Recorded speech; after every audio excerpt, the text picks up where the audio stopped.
Добре дошъл в гласът на мира.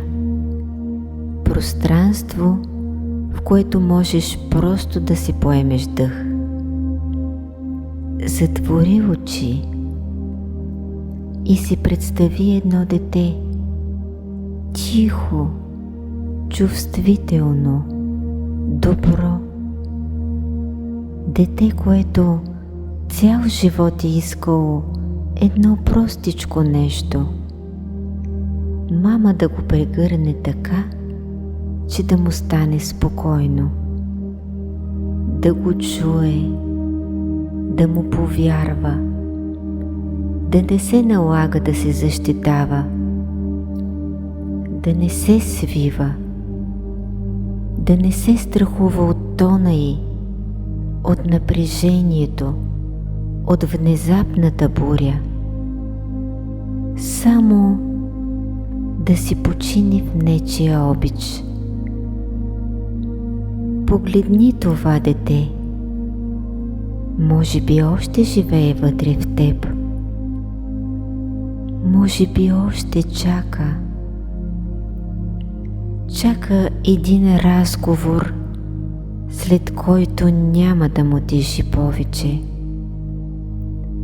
Една среща, след която няма да се чувства виновно. Една майчина обич, която не боли. И знаеш ли, няма нищо срамно в това, че дори сега, като възрастен, още търсиш мама. Всички я търсим, на всяка възраст. Търсим онзи поглед, който казва спокойно: аз съм с теб. Няма да те засрамя. Няма да те нараня, когато си уязвим. Няма да превръщам болката ти в още болка. Поеми въздух. Понякога детето в нас тича към мама, а тялото ни се стяга едновременно. Сърцето иска близост, но помни и напрежението. Помни думите й. Помни как сме се чувствали малки, виновни и объркани. Помни как сме мълчали, за да има мир.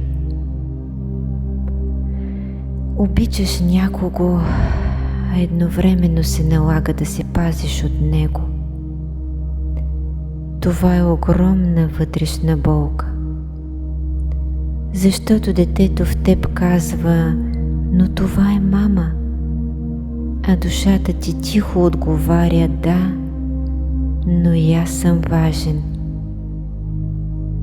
Нека останем тук за миг. Ти не си лош човек, ако се изморяваш понякога. Не си неблагодарен човек, ако понякога искаш дистанция. Не си жесток човек, ако не можеш повече да носиш чуждите бури в тялото си. Твоето вътрешно дете е носило достатъчно.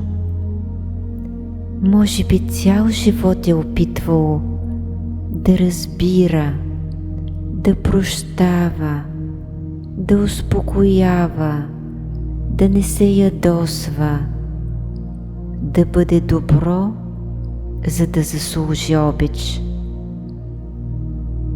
Но сега може би е време някой най-после да прегърне самото него. И този някой си ти. Представи си как сядаш до това вътрешно дете. Не го поправяш, не му казваш, прекаляваш. Не го караш да търпи още. Само го прегръщаш и му казваш: виждам колко боли, когато любовта и страхът са заедно. Виждам колко си уморен да се свиваш.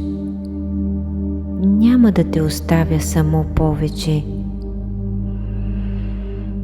Бавничко поеми въздух и кажи на това детенце в теб: няма нужда да се нараняваш, за да бъдеш обичан. Няма нужда да поемаш чуждия хаос. Можеш да обичаш мама и пак да имаш своите граници.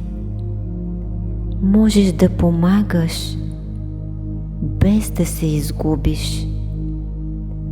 Можеш да се тръгнеш от разговор, който те разболява. Можеш да пазиш сърцето си и трябва. Защото истинското порастване не е да спреш да имаш нужда от майка, а да станеш майката, от която вътрешното ти дете винаги е имало нужда. Нежна, спокойна, защитаваща, разбираща, истинска. И може би точно днес започваш да разбираш, че не е нужно да избираш между любовта към мама и любовта към себе си. Можеш да имаш и двете, с обич, с тъга, с граници, с истина